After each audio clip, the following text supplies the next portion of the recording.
जय हिंद साथियों, कैसे हैं आप लोग। आशा करता हूँ आप लोग खुश होंगे और अच्छे से पढ़ाई कर रहे होंगे। जैसे कि आप लोग देख रहे हैं कि उत्कर्ष बैच जो है एजुकेन की तरफ से लाया गया है और लगातार रोज आपको एक एक सेट मिलता जा रहा है। आज पांचवा सेट है सुपर टेट के लिए और आज हम लोग देखेंगे भारत का भूगोल में अपवाह तंत्र हम लोग पढ़ेंगे। ठीक है ना। तो इससे पहले 4 टेस्ट हुआ था। मैं आशा करता हूँ कि आप लोग वो सारे जो टेस्ट के जितने भी क्वेश्चन होंगे वो आप अपने जो है A4 साइज में लिखे होंगे और आप रोज उसको प्रैक्टिस कर रहे होंगे। ठीक है। तो चले फिर आज अगला देखते हैं, अपवाह तंत्र के बारे में पढ़ते हैं, क्या है कैसे है। पहला क्वेश्चन आप लोगों के सामने है, गंगा नदी उदाहरण है। भाई इसका आंसर आप देने की कोशिश करें। जैसे मैं अगर क्वेश्चन बोलता हूं तो आप लोग आंसर देने की कोशिश किया करें। पहला ऑप्शन इसमें देखें, पूर्ववर्ती अपवाह का। ऑप्शन नंबर बी है अनुवर्ती अपवाह का। ऑप्शन नंबर सी अक्रमवर्ती अपवाह का और लास्ट में परवर्ती अपवाह का। ऑप्शन नंबर इसमें से देखिए कौन सा सही है, इसको क्वेश्चन का आंसर देने की कोशिश करें। गंगा नदी का अपवाह तंत्र मतलब इसका उदाहरण क्या है भाई। तो गंगा नदी के बारे में आपको ये बता दें कि गंगा नदी जो है ये जितने भी ये अपना कभी जो रास्ता बदली ही नहीं। ये प्राचीन काल से जो है, प्राचीन काल से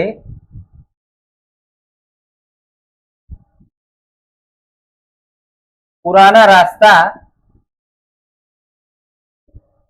पुराना रास्ते से ही बहती है। ठीक है, यानी वो नदी जो अब कभी अपना रास्ता न बदले वो पूर्ववर्ती अपवाह तंत्र का उदाहरण होगा। ठीक है, तो गंगा नदी कभी अपना रास्ता नहीं बदली, वही पुरानी रास्ते से आज तक बहती चली आ रही है, तो उसी को पूर्ववर्ती अपवाह तंत्र कहते हैं। ठीक है, ऑप्शन नंबर सही है इसका। ठीक है, पूर्ववर्ती का मतलब समझ गए, वो नदी पूर्ववर्ती का मतलब होता है जो अपना रास्ता ना बदले, अपने पुराने रास्ते का अनुसरण करे, पुराने रास्ते का अनुसरण करे, उसे पूर्ववर्ती अपवाह कहते हैं। ठीक है, ऑप्शन नंबर 2 को देखते हैं हम लोग। क्वेश्चन नंबर 2 पे, बांग्लादेश में गंगा नदी को पुकारा जाता है। बांग्लादेश में गंगा नदी को पुकारा जाता है, भाई बताएं क्वेश्चन का आंसर। बांग्लादेश में गंगा नदी को पुकारा जाता है, बताइए भाई। पहला ऑप्शन है मेघना, दूसरा ऑप्शन पद्मा, फिर भागीरथी, या लास्ट में महागंगा। बताए भाई। देखिए मेघना क्या है, मेघना जो है ये जब लास्ट में बंगाल के खाड़ी के पास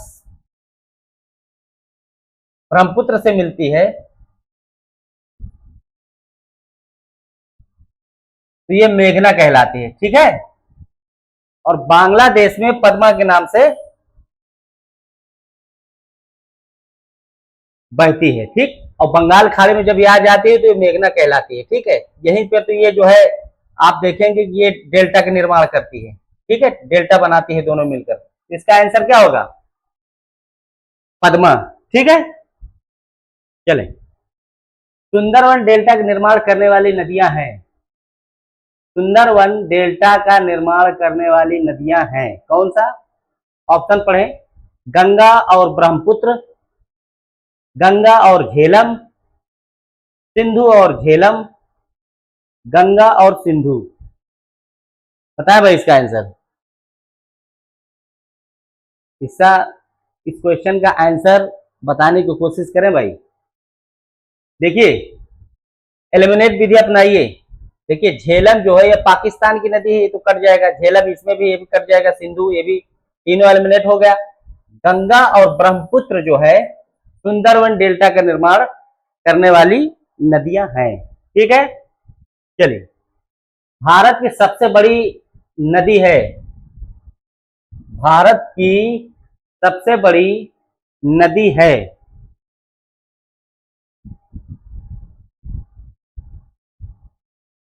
भारत की सबसे बड़ी नदी है, सबसे बड़ी नदी भारत की गंगा है। ठीक है, क्या है? गंगा। 2525 किलोमीटर में बहती है। ठीक है, अगर गंगा के बाद अगर देखा जाए तो गोदावरी है। क्या है? गोदावरी। गोदावरी। ठीक है, 1765 किलोमीटर में तक ये बहती है और ये दक्षिण भारत की सबसे बड़ी नदी है गोदावरी। तीसरे नंबर पर देखा जाए तो नर्मदा है, तकरीबन 1400 किलोमीटर इसकी लंबाई है। और चौथी सबसे भारत की बड़ी नदी की बात करें तो महानदी है, महानदी है। ये अवरोही घटते क्रम में है, तो इसका आंसर सबसे बड़ी कौन सी नदी है भारत की? गंगा। ठीक है, चले आगे देखते हैं। भागीरथी निकलती है गोमुख से, गंगोत्री से, तपोवन से, विष्णु या विष्णु प्रयाग से? पता है भाई? भागीरथी का जो उद्गम स्थल है वो गोमुख से है। ठीक है, ये तो इजी क्वेश्चन है। भागीरथी नदी निकलती है कहां से? गोमुख से। चले, गंगा नदी की एकमात्र सहायक नदी जिसका उद्गम मैदान में है को चिन्हित करिए। यानी गंगा नदी की वो एकमात्र सहायक नदी जिसका उद्गम स्थल मैदानी भाग से है। ठीक है, ऑप्शन देखें, क्या इसमें सोन हो सकता है, सरयू, गोमती या रामगंगा? पता है भाई? क्वेश्चन का आंसर देने की कोशिश किया करें भाई आप लोग। गंगा की सहायक नदी कौन सी है जो मैदानी भाग से निकलती है? देखिए भाई, इसका आंसर गोमती नदी है। गोमती। गोमती नदी निकलती कहां से है? गोमती नदी आप देखें, उत्तर प्रदेश का एक जिला है पीलीभीत। क्या है? पीलीभीत। पीलीभीत में एक झील है जिसका नाम है फुलहर झील। फुलहर झील। ठीक है, इसी फुलहर झील से गोमती नदी निकलती है। ठीक है, तो इसका आंसर क्या होगा? गोमती नदी। ठीक है, चलिए अगला क्वेश्चन देखते हैं हम लोग। यमुना नदी का उद्गम स्थल कहां है भाई? यमुना नदी का उद्गम स्थल, आंसर देने की कोशिश करें। Option number A Chaukhamba, option B Bandarpoonch, option C Nanda Devi या ऑप्शन डी नीलकंठ? इसका आंसर क्या होगा? यमुना नदी कहां से निकली हुई है? यमुना नदी बंदरपूंछ यमुनोत्री से। कहां से? यमुनोत्री से। यमुनोत्री से उद्गम स्थल है। ठीक है, और भारत की ये जो है गंगा की सहायक नदी है यमुना। ठीक है, चलें अगला देखते हैं। गंडक नदी का दूसरा नाम क्या है? गंडक नदी का दूसरा नाम क्या है इनमें से? Option number A Burhi Gandak, option B Mahananda, option C Narayani या ऑप्शन डी पुनपुन? पता है भाई? इसका आंसर क्या होना चाहिए? कोशिश करें, जल्दी से जल्दी आंसर देने की कोशिश करें भाई।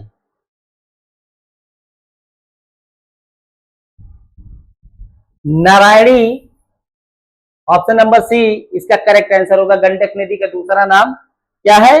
नारायणी भी है। ठीक है, क्या है? नारायणी। क्लियर।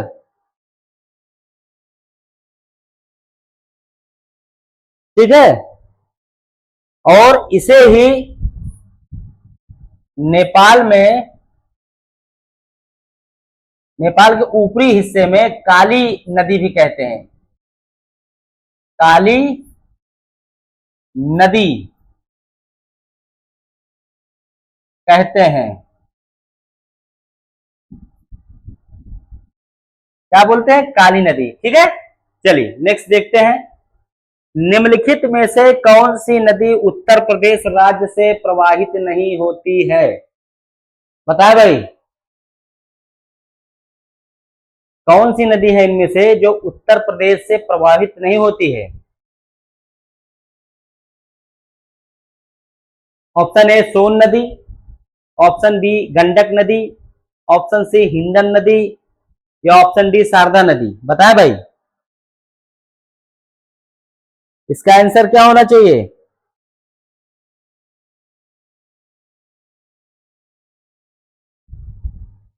गंडक नदी। इससे पहले वाले क्वेश्चन में हम लोग बताए थे गंडक नदी ये बहती कहां से है? नेपाल प्लस बिहार बॉर्डर, बिहार की सीमा से लगकर बहती है।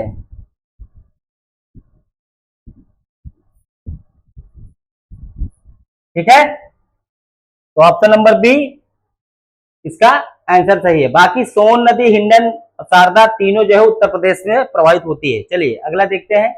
ब्रह्मपुत्र नदी तिब्बत में किस नाम से जानी जाती है? बताए भाई, ब्रह्मपुत्र नदी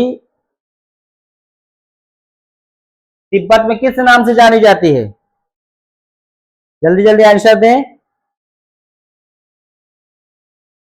इसका आंसर देने की कोशिश करें भाई।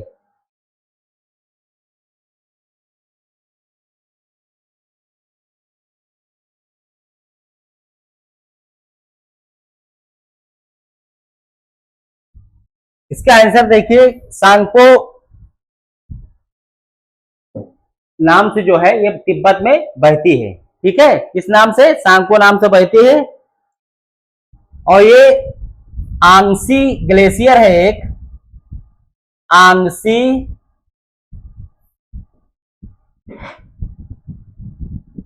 ग्लेशियर मानसरोवर झील, मानसरोवर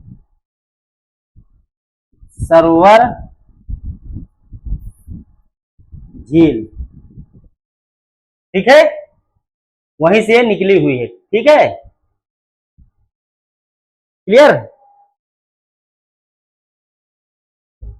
ब्रह्मपुत्र नदी को तिब्बत में सांगपो कहते हैं। इसका उद्गम स्थल कहाँ है? आंसी ग्लेशियर है, मानसरोवर झील से ब्रह्मपुत्र का उद्गम स्थल है। ठीक है, चलिए अगला देखते हैं। कौन सी नदी रिफ्ट घाटी या भ्रंश द्रोणी से होकर बहती है? रिफ्ट घाटी या अंश द्रोणी में बहती है। बताए भाई, भारत की दो ही तीन नदियां हैं जो रिफ्ट घाटी से बहती हैं। इसमें ऑप्शन देखें, पहला है नर्मदा, बी पर ऑप्शन पे है गंगा, सी ब्रह्मपुत्र, या लास्ट में डी कृष्णा। इनमें से कौन सी नदी रिफ्ट घाटी से बहेगी? देखिए, अगर इस तरह से हम देखें तो ये अरावली है। यहां ऊपर आपको अरावली दिखेगा, अरावली। फिर यहाँ जस्ट नीचे आपको बिंधन मिलेगा, बिंधन। इसी की जस्ट नीचे आपको सतपुड़ा दिखेगा, सतपुड़ा, त्रेड़ी। ठीक है, यहीं बीच से, यहीं पर आप देखिए कि अमरकंटक की चोटी मैकाल पर्वत से एक नदी का उद्गम है जो आके अरब सागर में गिरती है और भ्रंश घाटी में बहती है। उस नदी का नाम है नर्मदा, नर्मदा, ठीक है। प्लेट टेक्टोनिक के कारण जो ये पर्वत का बीच हिस्सा धंस जाने के कारण जो है, बीच का हिस्सा धंस जाने के कारण और ये ऊपर हो जाने के कारण बीच में ये नदियां प्रवाहित होती है, इसी को भ्रंश कहते हैं। इसके कारण प्लेट टेक्टोनिक के कारण, ठीक है। तो ये विंध्य और सतपुड़ा के बीच से अमरकंटक की चोटी मैकाल पर्वत से निकलेगी और ये अरब सागर में गिरती है, ठीक है। तो इसका आंसर क्या होगा? नर्मदा। नर्मदा के अलावा एक नदी और है जो ब्रज घाटी से बहेगी, उसका नाम है ताप्ती।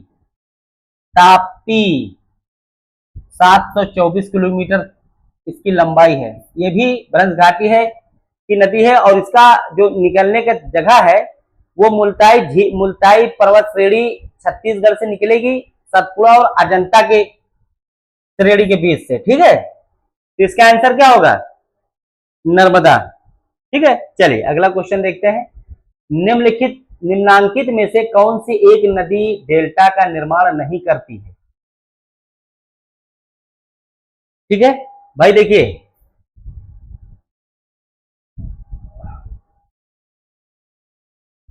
इस तरह से आप देखिए तो प्रायद्वीपीय भारत की जो नदियां हैं, एक तरफ जो लूनी, साबरमती,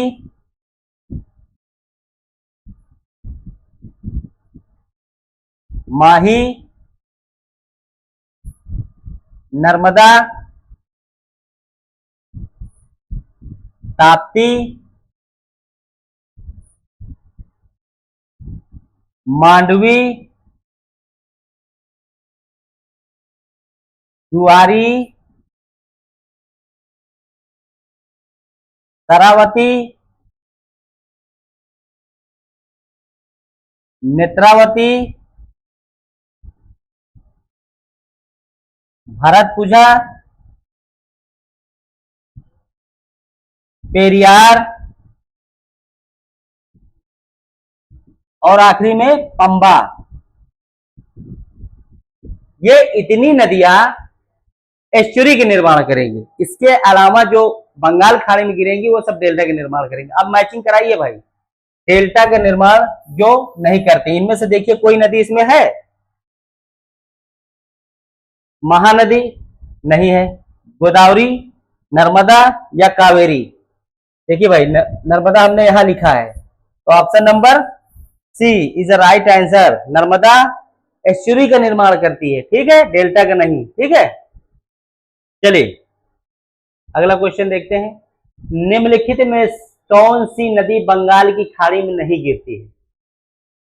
भाई बंगाल की खाड़ी में कौन सी नदी नहीं गिरती? अभी हमने आपको बताया कि बंगाल की खाड़ी में कौन सी नदी नहीं गिरेगी, वही नहीं गिरेगी जो अरब सागर में गिरेगी, तो वो बंगाल की खाड़ी में कैसे गिरेगी? तो बंगाल के अरब सागर में गिरने वाली नदियां उत्तर से दक्षिण का क्रम देखें तो सबसे पहले लूनी देखिए, लूनी अंतःस्थलीय है, समुद्र में नहीं मिलती, कचकरण में विलुप्त हो जाती है। और दूसरे नंबर साबरमती है, फिर माही मिलेगा आपको, नर्मदा, ताप्ती, मांडवी, जुआरी, शरावती, नेत्रावती, भारतपुजा, पेरियार और पंबा।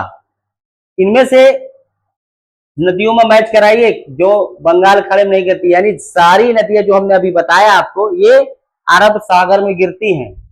तो क्या महानदी है जो है बंगाल के खाड़ी में नहीं गिरती है? तो ये तो बंगाल खाड़ी में गिरेगी। कृष्णा ये भी गिरेगी। ताप्ती यही नहीं है। ताप्ती नदी जिसकी लंबाई 724 किलोमीटर है और ये मुल्ताई हिल से निकलेगी। मुल्ताई की पहाड़ी कहां से? छत्तीसगढ़ से, ठीक है। और किनके बीच में बहेगी ये? सतपुड़ा, अभी हमने बताया था, फिर से देख लीजिए, सतपुड़ा और अजंता पर्वत श्रेणी के बीच से बहेगी, ठीक है। तो आंसर नंबर सी इसका सही आंसर है, ठीक है। चले आगे। अमरकंटक से कौन सी नदी का उद्गम होता है? भाई हमने बताया है, इसका आंसर आप लोग दीजिए। अमरकंटक से कौन सी नदी का उद्गम होता है? हमने आपको बताया था कि अमरकंटक की पर्वत, अमरकंटक पहाड़ियों से आप देखिए मैकाल, अमरकंटक चोटियों से मैकाल से वहां से निकलेगी और बिंधन और सतपुड़ा के बीच से बहते हुए ये अरब सागर में आके गिरेगी। ठीक है, और अरब सागर में गिरने वाली सबसे बड़ी नदी है, तो पकड़ ले जाइए इसका आंसर नर्मदा। ठीक है, अमरकंटक से नर्मदा का उद्गम स्थल है। ठीक है, चलिए अगला देखते हैं। निम्नलिखित में से कौन सी नदी पश्चिम की ओर बहती है? ये बहुत ही लाजवाब नदियां है, निकलती है पूरब की तरफ से, अमरकंटक से, अमरकंटक, मैकाल पर्वत।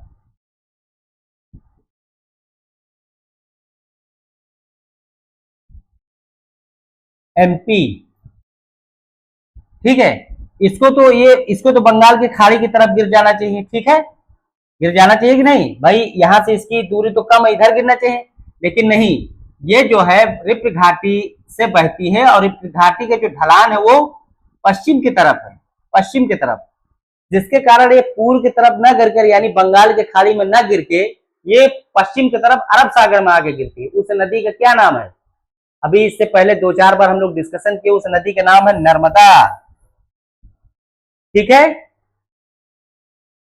यह उल्टी दिशा में बहने के कारण ये फेमस है। ठीक है, उल्टी दिशा में बहने के कारण फेमस है। कभी डिस्कशन करेंगे तगड़ा, जब बताएंगे तो आपको बताएंगे कितनी इंपॉर्टेंट नदी है। इसी पर भेड़ा घाट है, भेड़ा घाट है जहां पर विश्व प्रसिद्ध है जो है संगमरमर के पत्थर के लिए।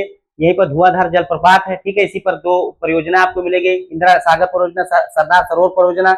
इंदिरा सागर परियोजना मध्य प्रदेश में, सरदार सरोवर परियोजना गुजरात में है।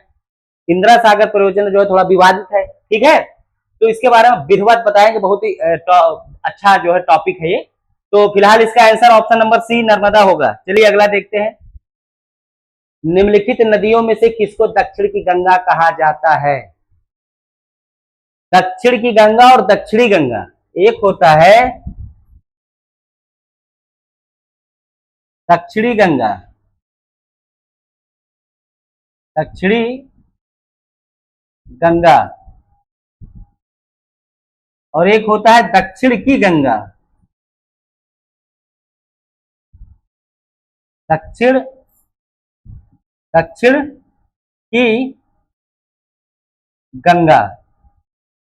इसमें बच्चे बहुत कंफ्यूज होते हैं, आज सारा कंफ्यूजिंग दूर हो जाएगा। देखिए, दक्षिणी गंगा का मतलब यह है कि उत्तर भारत में जैसे गंगा नदी की लंबाई लंबी, सबसे लंबी नदी है, उसी तरह दक्षिण भारत की सबसे लंबी नदी है गोदावरी, गोदावरी। ठीक है, इसकी लंबाई कितनी है? 1765 किलोमीटर। ठीक है,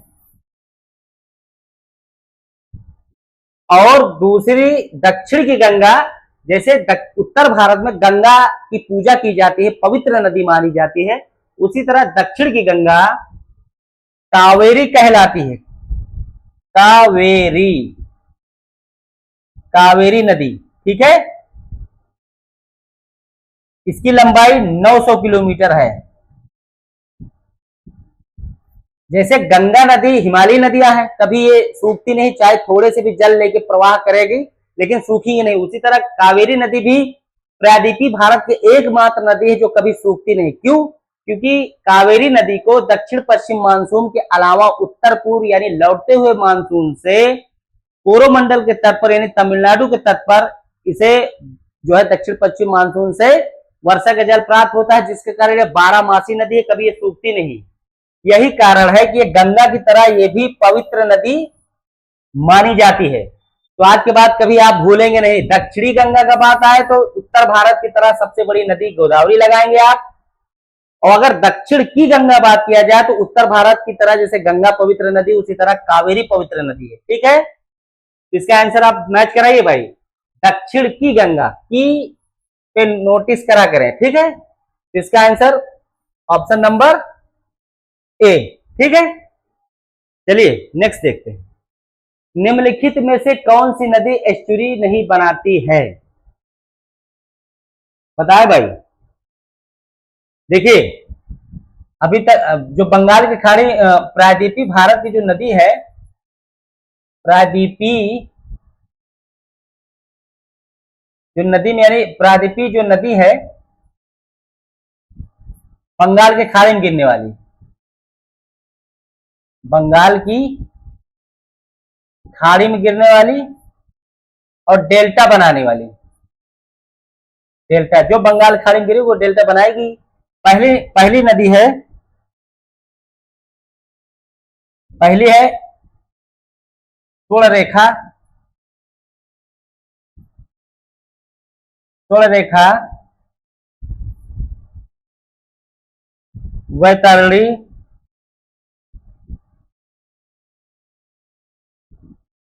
महानदी,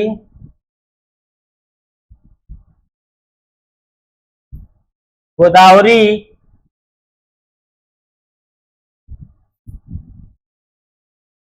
उत्तरी पेन्नार, उत्तरी पेन्नार, पेन्नार दो में है, उत्तर और दक्षिण दोनों, दक्षिणी पेन्नार,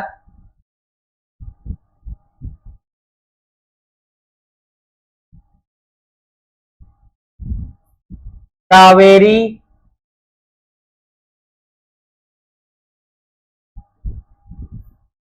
वैगई। ये जितनी नदियां हमने लिखा, ये सारी नदियां डेल्टा के निर्माण करेगी। किसका निर्माण करेगी? डेल्टा के निर्माण करेगी। ठीक है, ये सारी नदियां डेल्टा के निर्माण करेगी। अब एस्चुरी नहीं बनाती कौन सी? इनमें से देखिए कोई नदी जो है हम मैच करेगी। देखिए भाई, नर्मदा ये तो एस्चुरी का निर्माण करेगी, ताप्ती ये भी एस्चुरी का निर्माण करेगी, क्योंकि ये दोनों क्या है, ये भ्रंश घाटी की नदी है कि नहीं, मैंने अभी बताया था, रिफ्ट वैली में बहती है। ठीक है, ये अरब सागर में दोनों गिरती हैं, ये तो होगा नहीं। मांडवी ये गोवा में प्रवाहित होती है, ये भी एस्चुरी का निर्माण करेगी। भारत की सबसे छोटी नदी है ये, इसकी लंबाई मात्र 81 किलोमीटर है, 81 किलोमीटर। ठीक है, तो इसका आंसर क्या होगा? देखिए मैंने यहां महानदी लिखा है, तो option number D is a correct, यानी सही आंसर महानदी होगा, जो एस्चुरी नहीं बनाती है, डेल्टा बनाएगी। ठीक है, चलिए अगला देखते हैं, प्रायद्वीपीय भारत में सबसे लंबी नदी कौन सी है? प्रायद्वीपीय भारत में सबसे लंबी नदी कौन सी है? हमने बताया कि सबसे जो है प्रायद्वीपीय भारत के सबसे लंबे नदी की बात करें, अगर अगर भारत सापेक्ष में दे दे तो गंगा आ जाएगी, लेकिन अगर प्रायद्वीपीय भारत की बात करें तो वो होगी गोदावरी। गोदावरी जिसकी लंबाई कितना है? 1765 किलोमीटर। ठीक है, क्लियर? गोदावरी। भाई नर्मदा 1300 लगभग 1300 किलोमीटर है, महानदी 800 किलोमीटर के हेरफेर में है, कृष्णा 900 के आसपास दिखेगी आपको, लेकिन गोदावरी क्या है, ये 1765 किलोमीटर है, यानी सबसे बड़ी नदी यही है। कौन सी? जो कि प्रायद्वीपीय भारत की। ठीक है, चलिए अगला देखेंगे, भारत की निम्नलिखित नदियों में से कौन हिमालय की सभी श्रेणियों को काटती है? बताएं भाई, कौन सी नदी जो सभी श्रेणियों को काटती है? बताएं। इसका आंसर क्या रावी होगा, या ब्यास, या सतलुज, या चिनाब? बताएं भाई। देखिए, जो सभी हिमालय के सभी श्रेणियों को काटेगी, जास्कर श्रेणी,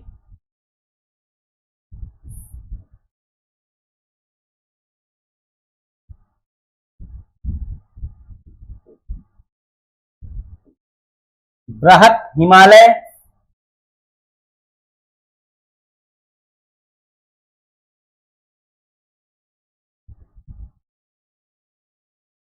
और शिवालिक, इस सभी श्रेणियों को काट कर बहेगी। ठीक है, वो एकमात्र नदी है जिसका नाम है सतलुज। ठीक है, कौन सी नदी है? सतलुज, जो हिमालय के सभी श्रेणियों को काटते हुए बहेगी। ठीक, देखिए ये क्या है, सिंधु नदी की सहायक नदी है। सिंधु नदी की सहायक नदी है। अगर आपको बताए थोड़ा सा कि सिंधु, अगर हम इस तरह से देखें, ये सिंधु हो गया, ये झेलम हो गया, ये चेनाब हो गया, ये रावी हो गया, ये ब्यास हो गया और ये सतलुज हो गया। ठीक है, देखिए रावी और चेनाब ये झेलम में मिलती है। ठीक है, सतलुज आके डायरेक्ट जो है सिंधु में मिलेगी, ब्यास सतलुज में मिलती है। तो क्वेश्चन आता है कि सिंधु से डायरेक्ट आके मिलने वाली कौन सी उसकी सहायक नदी होगी? ये हो गया सतलुज, ये हो गया ब्यास, ये रावी है, ये चिनाब है, ये झेलम दिखेगा आपको, शॉर्ट फॉर्म में हमने लिखा है, और ये जो है सिंधु है। ठीक है, क्लियर? ये सिंधु, ये झेलम, ये चिनाब, ये रावी और ये ब्यास, ये सतलुज। तो आप देखें, ब्यास आके, ब्यास अपना जल सतलुज में देगी और सतलुज डायरेक्ट डायरेक्ट आकर जो है इसमें मिलेगी, किसमें? सिंधु में। और झेलम और रावी चेनाब में मिलेगी, चेनाब आगे सतलुज में मिलेगी। ठीक, ये इसका एक दूसरे से मैचिंग करता है, याद रखिएगा। सतलुज में ब्यास आगे मिलेगी और सतलुज आगे जब सिंधु में मिलने लगेगी तो चेनाब आके सतलुज में मिलेगी, और सतलुज में झेलम और रावी दोनों आके झेलम में मिलेगी, सॉरी चेनाब में मिलेगी।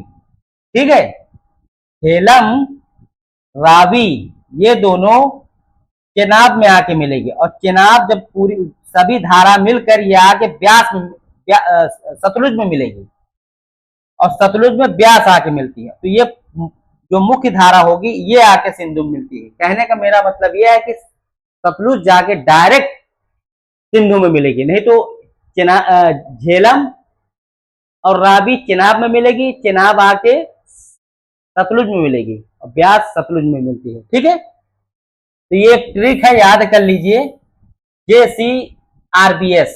ठीक है, तो इसका आंसर क्या होगा? हिमालय के सभी श्रेणियों को काटती है वो है सतलुज। जास्कर श्रेणी को भी काटेगी, बृहत हिमालय को भी काटेगी और शिवालिक को भी काटेगी। ठीक है, चलिए अगला देखते हैं।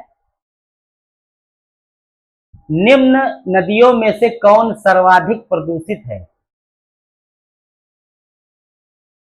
गोमती, पेरियार, दामोदर और महानदी। देखिए इनमें से पेरियार को छोड़ दिया जाए तो सभी प्रदूषित है, लेकिन सर्वाधिक पूछा है। पूछा क्या है? सर्वाधिक। ठीक है, सर्वाधिक प्रदूषित पूछा है। अगर पेरियार को छोड़ दिया जाए लगभग, तो गोमती, दामोदर, महानदी तीनों प्रदूषित है, लेकिन सर्वाधिक की बात किया है। तो सर्वाधिक यहां दामोदर है। क्यों है? यह जो है पश्चिम बंगाल,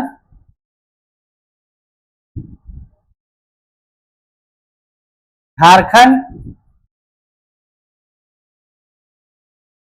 में बहती है। ठीक है, तो झारखंड, पश्चिम बंगाल, ये जो छोटा नागपुर पठार का हिस्सा है, वहां पर कोयला बहुत ज्यादा निकाले जाते हैं। ठीक है, और कोयला उसकी सफाई जो होती है उससे वो जो है पानी में धुला जाता है, महानदी सॉरी दामोदर के पानियों में धुला जाता है, वो पानी जो है एकदम दूषित हो जाता है। ठीक है, और उसी कोयले से बिजली बनते हैं, जिससे जो है फ्लाई एश वगैरह जो है पानी में मिलते हैं। ठीक है, तो जिसके कारण दामोदर सबसे ज्यादा दूषित है। ठीक है, अगर सर्वाधिक न होता तो गोमती, दामोदर, महानदी तीनों जो है प्रदूषित है, लेकिन सर्वाधिक में दामोदर है। ठीक है,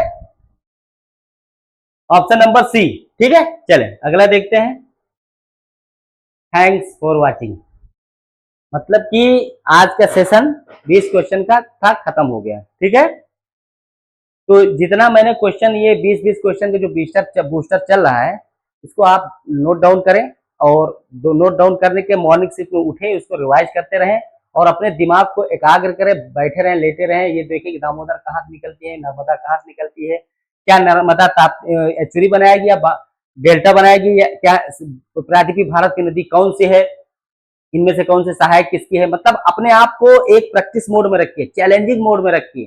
जब तक आप एक अलग डिफरेंट जोन में नहीं रखेंगे, आप आने वाले टाइम में जो है अच्छे कंपटीटर नहीं बन पाएंगे। अपने आप को प्रैक्टिस जोन में रखें एनी टाइम। पढ़ने से कुछ नहीं होता, जितना आप रिवाइज करेंगे, रिवीजन मोस्ट है, जितना आप रिवीजन करेंगे उतना ज्यादा आप फाइट कर पाएंगे। ठीक है, पढ़ने को तो सभी पढ़ रहा है, सबके पास पैसे हैं, सब अच्छी अच्छी कोचिंग कर रहे हैं, लेकिन कोचिंग करने के बाद आगे नोट्स लाइब्रेरी नहीं बनाना है घर रूम के, उसको लीजिए और मॉर्निंग शिफ्ट में आप जो कल पढ़े उसको आज रिवाइज करें।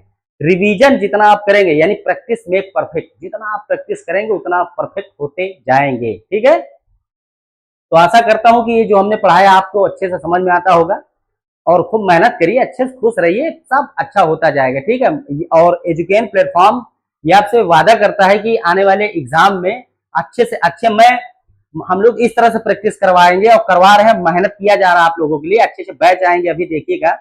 और यहीं पर जो जो हम पॉइंट आउट करेंगे वो देखिए बुकलेट में आपको फंसेगा, यहीं पर हम आपको खड़े होकर बताएंगे। ठीक है, तो आशा करते हैं कि सेशन आपको अच्छा लग रहा होगा, और ये एजुकेन को चैनल को सब्सक्राइब कर दें, लाइक करें, कमेंट करें और अपना सुझाव जरूर दें। ठीक है, और अच्छे से पढ़े, एक एक चीज हम लोग बूस्टर लेके आएंगे। अभी ये चल रहा है, इसके बाद हम डिस्क्रिप्टिव भी पढ़ाएंगे, एक एक टॉपिक को लेके पढ़ाएंगे। ठीक है, मोटिवेटेड वीडियो भी आएगी, और सारे सब्जेक्ट का आप देखिए बूस्टर आएगा। ठीक है, तो आज के लिए इतना ही, कल फिर मिलते हैं। Thank you.